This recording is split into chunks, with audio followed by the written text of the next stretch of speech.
ಬಾಂಬೆ ಸೆಟ್ಗಳು ಮಾರಾಕಿದ್ರು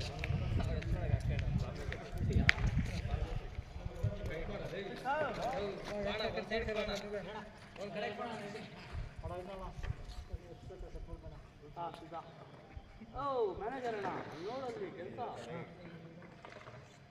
ಸರಿ ಮಾಡೋಣ ಇವ್ರಿಬ್ಬರು ಮಾತಾಡ್ತಾನೆ ಇದಾರಲ್ಲ.